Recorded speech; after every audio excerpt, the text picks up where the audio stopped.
Welcome to the Black Sparrow Media Internet Broadcast Network.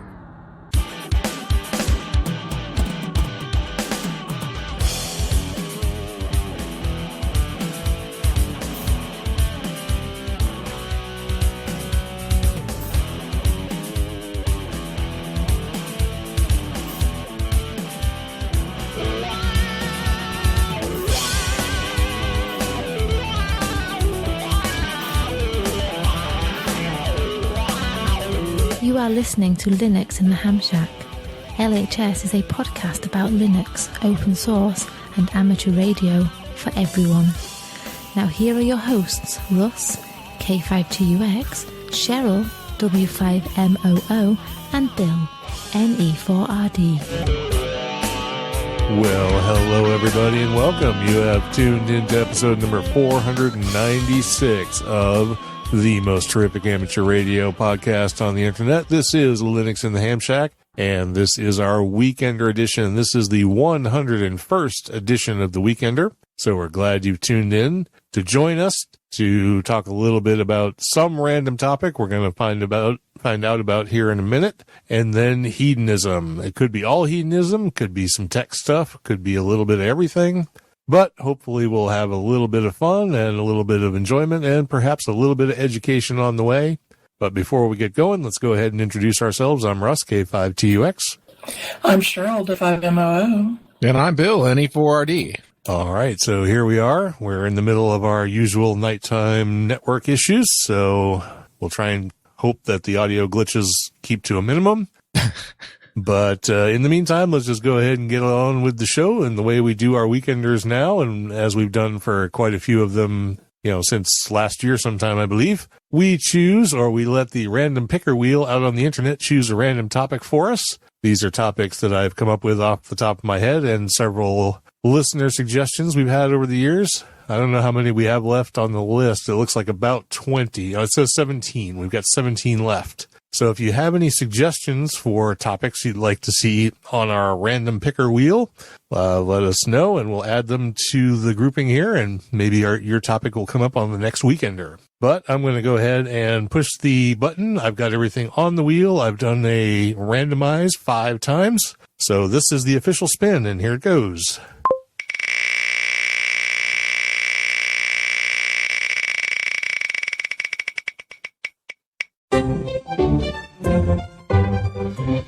Well, I heard the audio. I don't know if everybody else did. Yeah, cool. I heard it. Excellent. So the topic it chose is an amateur radio topic, and it's FT8, when or the end of amateur radio. Who put that topic in there? I don't know. Probably me. We had to come up with something. So do we want to respin? We have discussed FT8 at length in the past, so I'm willing to choose a different one if we want to skip that one. I kind of think we've already decided that it's not the end of amateur radio.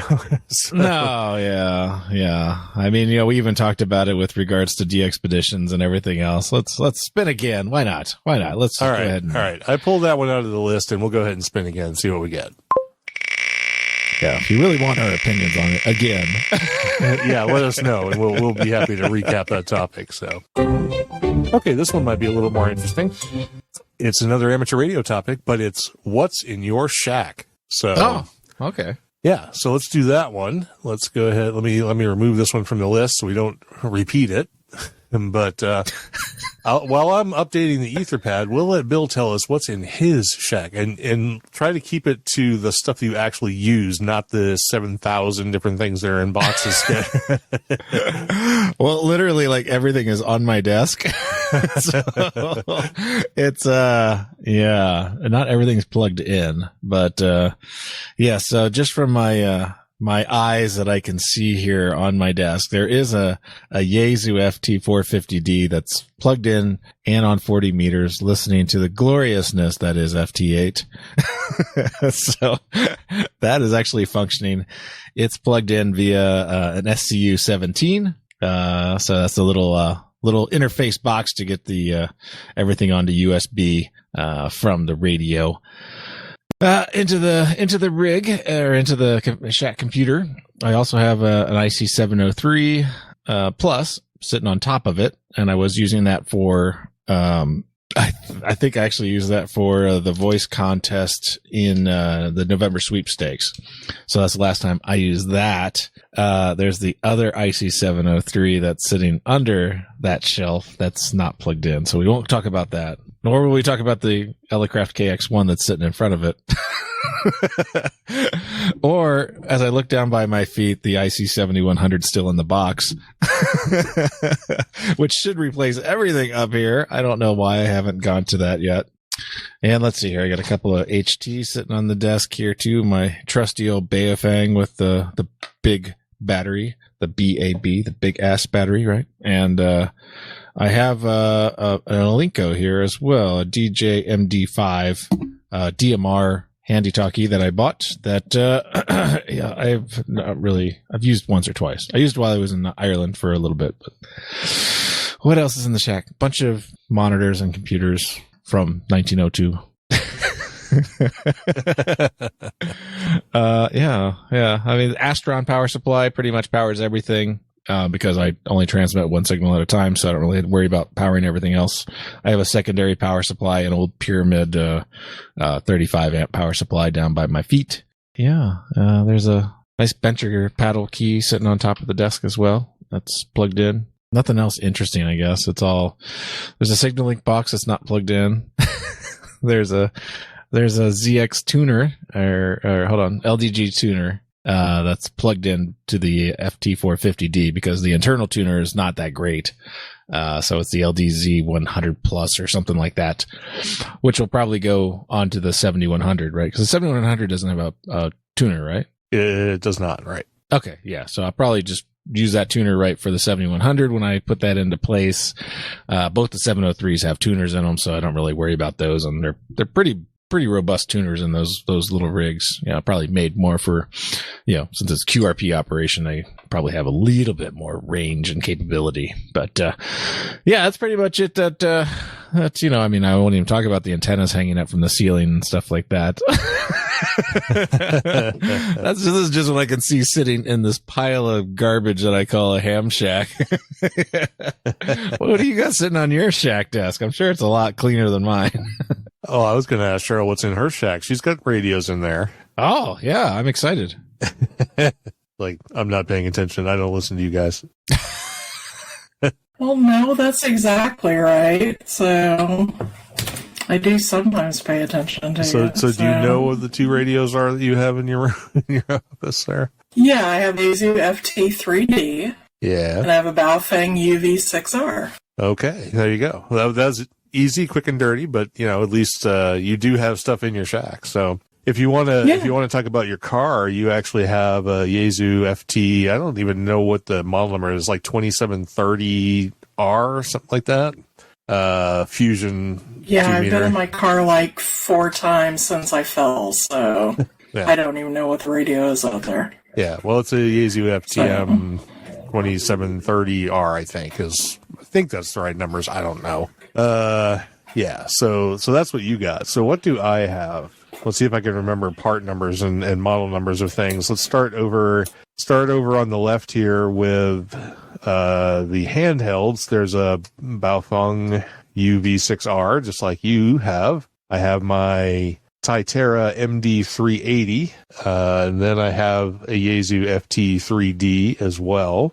So moving on from that, we get into the HF stuff. I have the ICOM IC7100, and that is connected to the LDG IT100 antenna tuner. And then I have a Kenwood TS570D, and then that's hooked into an MFJ 939 antenna tuner because it has a built-in antenna tuner, but it's kind of wonky. It doesn't like to work on 40 meters, but it works on everything else for whatever reason. So I don't know what I've screwed up about it, but the MFJ 939 takes care of the rest of that. And then I have an FTM 100D, a Yaesu, for doing the UHF and VHF. And let's see, is that it? Oh, I've got the SignalLink box, of course. The IC7100 doesn't need a box because it has all of its rig control built in. And I've got all my MFJ antenna switches, which is a crazy bit of routing that's like mounted to the side of my desk.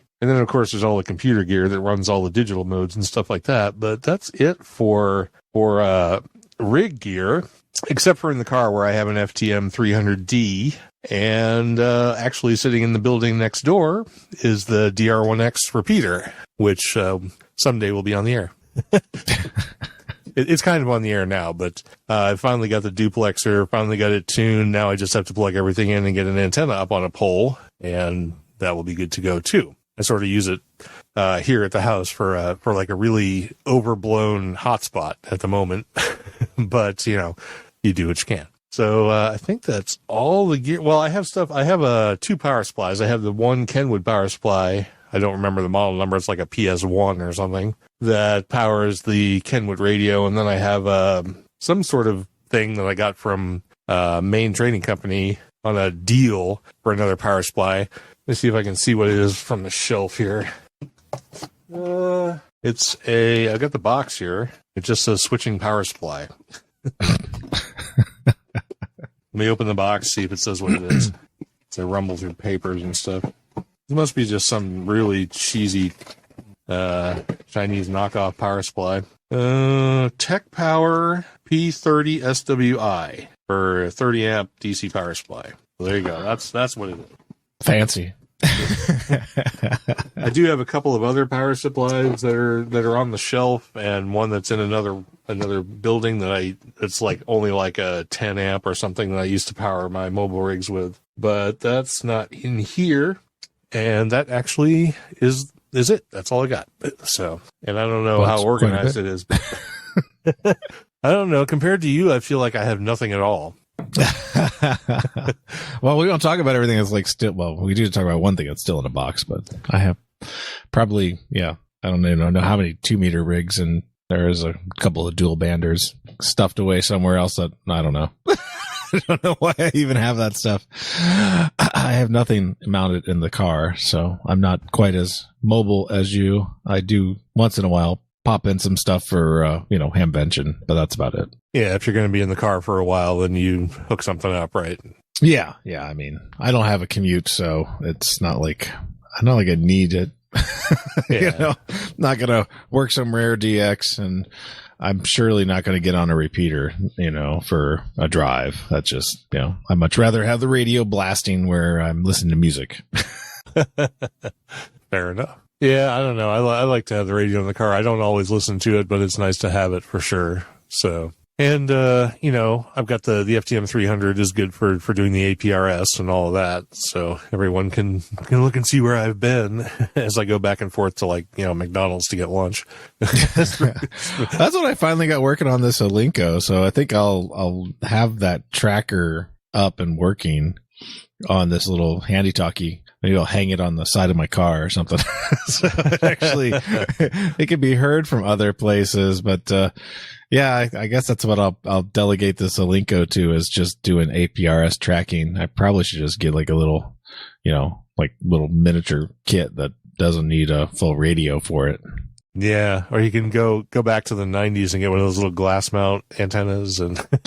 Oh, I had one of those at Larson's. Yeah. I had one. They worked. It worked fine. Oh yeah, I didn't say it didn't work. I just said that's a little outdated on the technology. So yeah, I did have one. That's kind of funny. Larson too. I think I had a dual bander too. Did I have a dual bander back then? No, I don't think so. Maybe it was just 2 meters only. Yeah, because I didn't have a dual band radio back then either. All right. Well, I think that pretty much summarizes all the equipment we've got in our shacks, not counting the other electronic gear and computers, which, I'd be talking all night about that. You'd probably be going a while too. Mixers, microphones. Yeah. 5,000 spare computers, servers, yeah. Exactly. All right. Well, that was a quick and dirty topic. So way to get through it. Now we get to the good stuff, all the food and the booze and all the things that make life worth living. And so we'll bring Cheryl in here to, talk hopefully come back from wherever she's at to do a couple of recipes. So what do we got?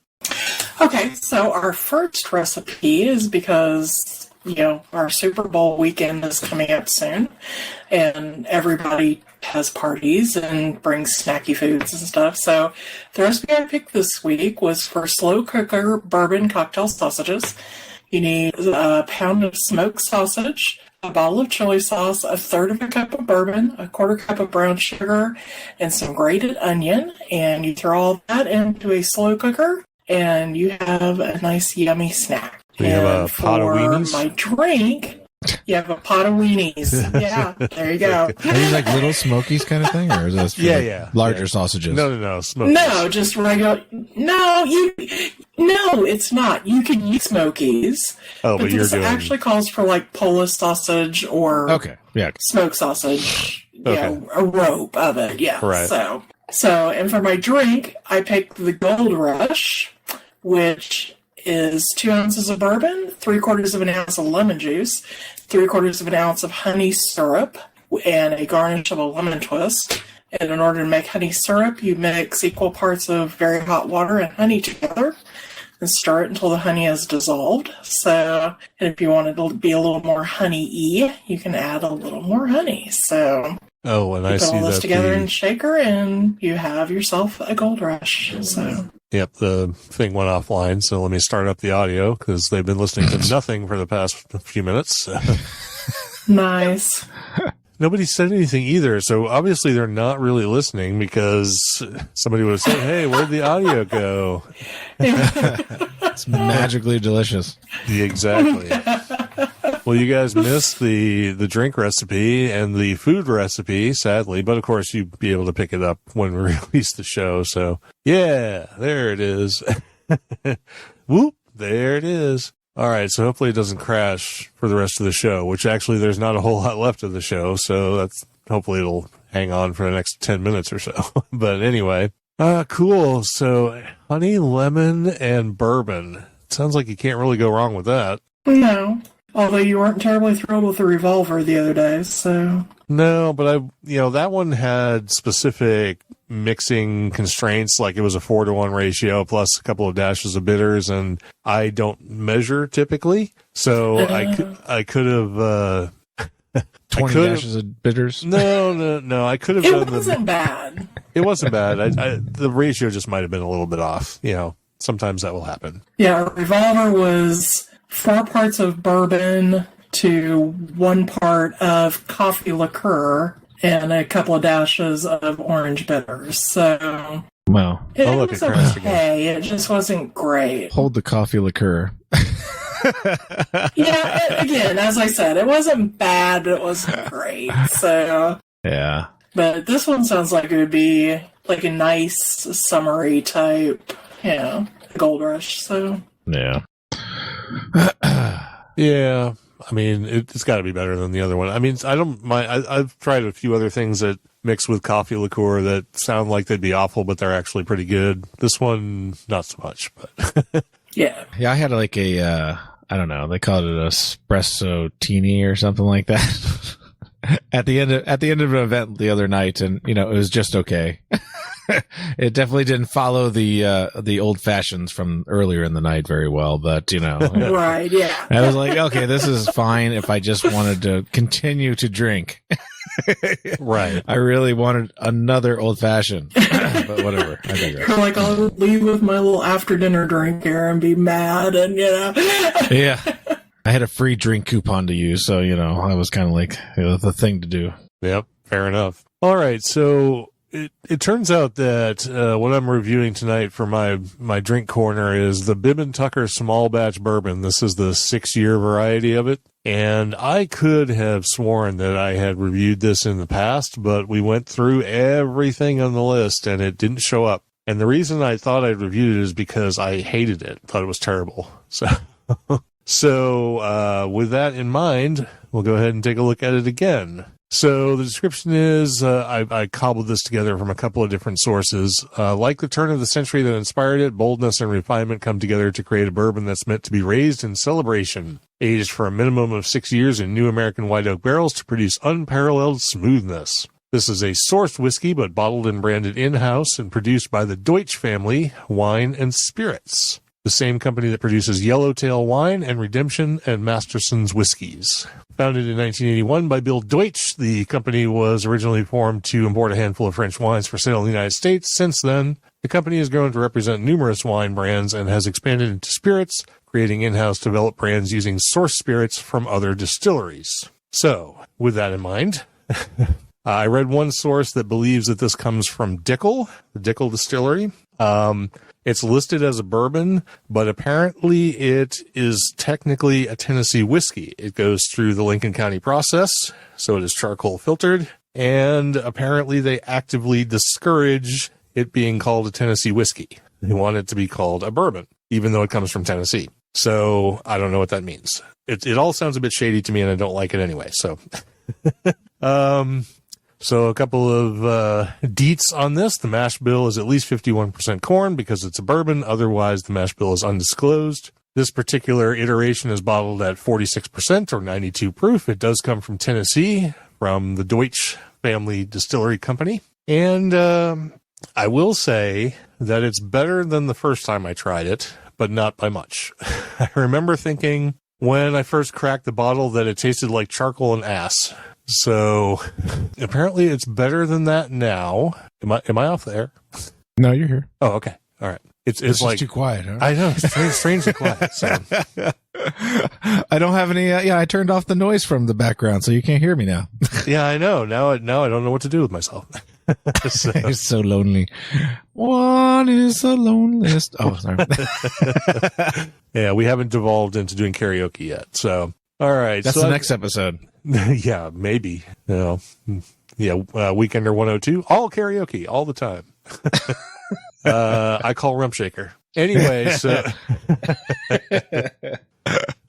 I'm mixing a few of these notes from my own noting and from other people's notes because I'm not getting some of the stuff that's in here. I suppose it could be, but we'll just group them all together. So on the nose, we have caramel, and I put in acetone because to me this is very spirit forward and not in a good way. Vanilla, sweet dry hay, sandalwood, and mace. On the taste, these are generally my notes. Nuts. A lot of people said pecans, but I can't pick out pecan in this. Just a sort of general nuttiness. Vanilla, pepper, banana, sour apple, and general sweetness. And I'll give it a general sweetness. I can't identify as a specific thing. And then on the finish is where everything sort of goes bad for this. It turns into vanilla-laced burnt caramel with a black pepper overtone. And all of that in the worst way imaginable. So it's just none of this really mixes well. I was kind of hoping that when I revisited this, because I have not had this, it's been sitting on the shelf probably for 5 years, that when I came back to it, I would think that I just screwed up and it's really, really good. And no, it's still bad. It's just not as bad as I recall it. So let me take one more sip here. Not quite as nasty as that corn stuff that you. Oh no, no! This stuff is like a drip of golden honey and heaven compared to that stuff. But and this has actually gotten better to the point where it even is getting a rating of 80.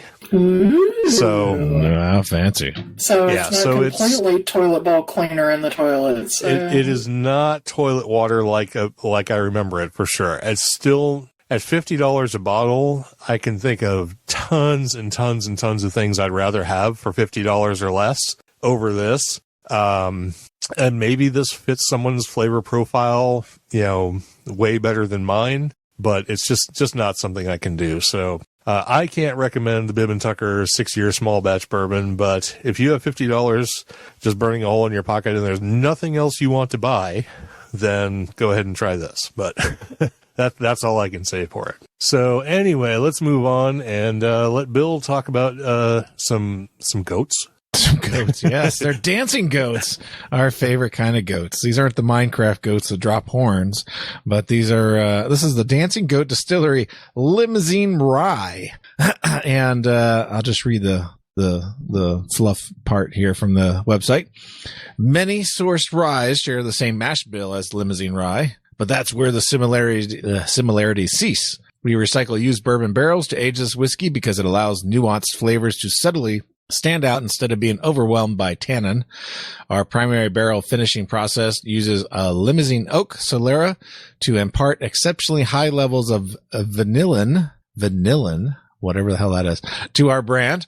Then we use an extended secondary barrel finish to build a depth in our bouquet. Notes of nutmeg, clove, cream, caramel, cola, and citrus intensify during a slow proof process. We don't make it because it's easy. We do it because you deserve it. Wow, how fancy.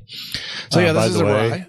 Vanillin is the chemical compound that makes vanilla taste like vanilla. Oh, okay. That just sounded like a fake word. I don't know.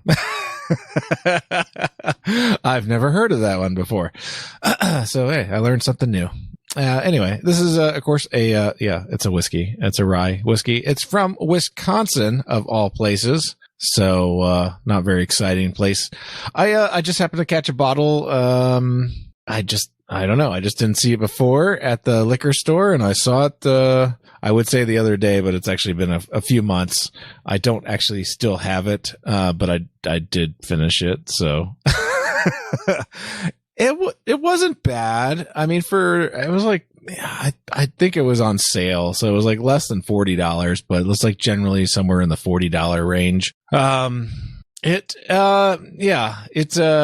It wasn't, for me, it wasn't like, didn't quite have enough flavor. That's kind of what was missing with me. It just tasted a little, thin.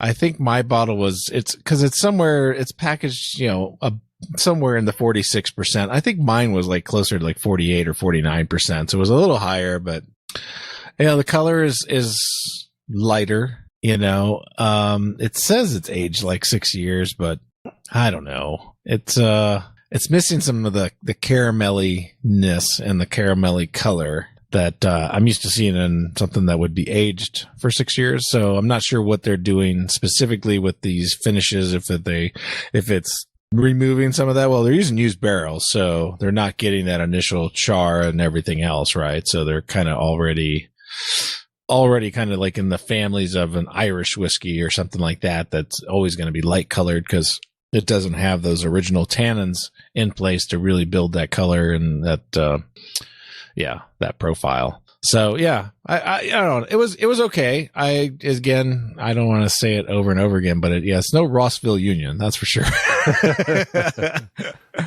But would I buy it again?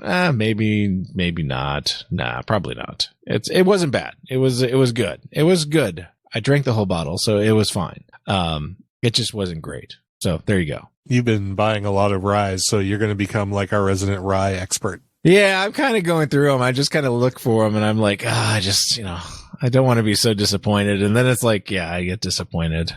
But I will tell you, I had that 60%, the 120 proof, Rossville Union, which I still have some in the cabinet upstairs. And that one is harsh. It's like I have to put like an ice cube in it.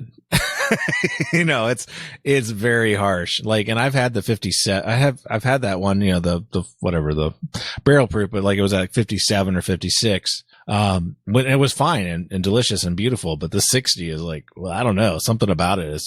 Maybe it's just the batch or something like that. It's a bit harsh.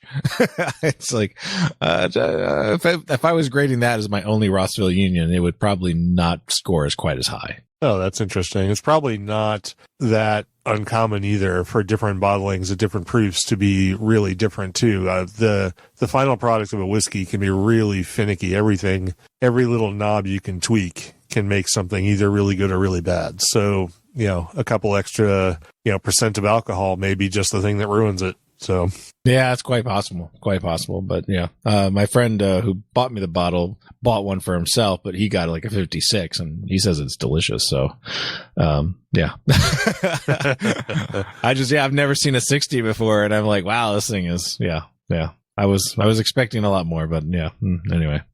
Well, sometimes it is what it is. So, all right, very good. Well, we're going to go ahead and get on out of here, but we're going to wrap up the show with a quick announcement about our online stores. We have shop.lhspodcast.info, where you can get, things that help out the show, like glassware, drinkware, things like that.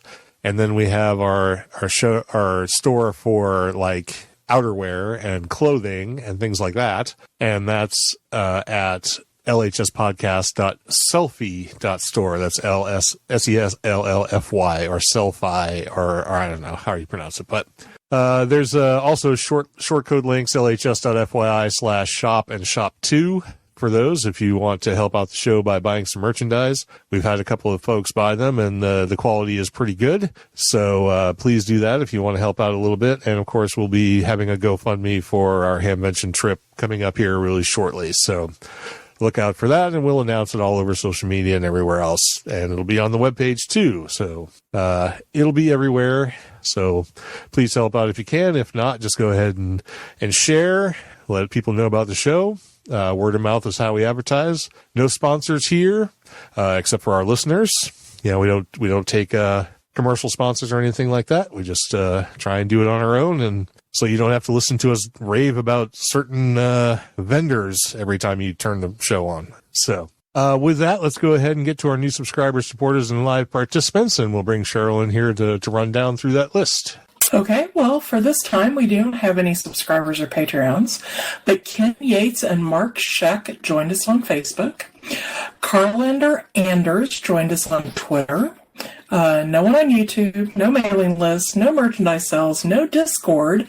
But in the live chat, we have Ted, WA0EIR, K6GTE, and Steve, KJ5T. All right. Very good. Short list, but this was kind of short notice, and we're still kind of messing with recording times and stuff because of the network issues we've been having. So hopefully we'll be able to get that sorted out sooner than later because it's really aggravating. And of course it happens right when we record. So really. Yeah, I did want to say that I did push all the missing episodes out to YouTube today. So that's sort of caught back up. I think we're up to, well, I guess the one we still have in the can that hasn't been published. That's the only one I'm not up to. So I think I'm up to 494. Is that what Yes. we have published so far? Okay. Yeah. So YouTube should be caught up. Sorry about that if you actually listen to us via YouTube, but yeah, it's all there now. All right, very good. And 495 will be coming out very soon. Just been busy, and 496 will, which is this episode, of course, will be coming up after that. And Ted says Monday next week. Did we have something going on? No, I think we're good for Sunday actually next week. Well, Super Bowl Sunday? Isn't that Super Bowl Sunday next week? It is Super Bowl Sunday next week. So, but isn't the Super Bowl early enough? Probably is. Probably is for me. Yeah. It's So, up to you. I don't know. No, the Super Bowl starts at like 6 p.m. 6:30 is kickoff Eastern time, so it'd be 5:30 here. 5:30 there. Yeah. 4:30 Yeah. there. All right. Well, yeah, we'll go ahead and shoot for Monday then, so we can, because Ted says avoid the Super Bowl. So You can't do it on Monday. You're going to be in Arkansas. Arkansas. What the hell? I'm going to be in Arkansas. Oh yeah, that's right. I'm going to. Or is that this week or next week? Next week. No, it's the Monday after the Super Bowl. So Oh. we might be doing it. Maybe we'll be doing it early on Sunday. Yeah, we'll see. We're not going to be home. We can Just- figure it out later. We're not? I I don't thought think we we need to were. figure it out this. Oh yeah, we're coming Okay. up Saturday night. Yeah. think. So we'll I don't know. We'll just let everybody know God, on social I don't media how know. about that. All right. So anyway, we'll let everybody know when the next recording is. It'll be sometime near, but not during the Super Bowl. So anyway, let's go ahead and get on out of here. Thanks everybody for listening. This has been episode number 496 of Linux in the Ham Shack, our weekender. Really appreciate you being here, and have a great week, and we'll catch you for the next one. And until that time, have a good one. I'm Russ, K5TUX. I'm Cheryl, W5MOO. And I'm Bill, NE4RD 73.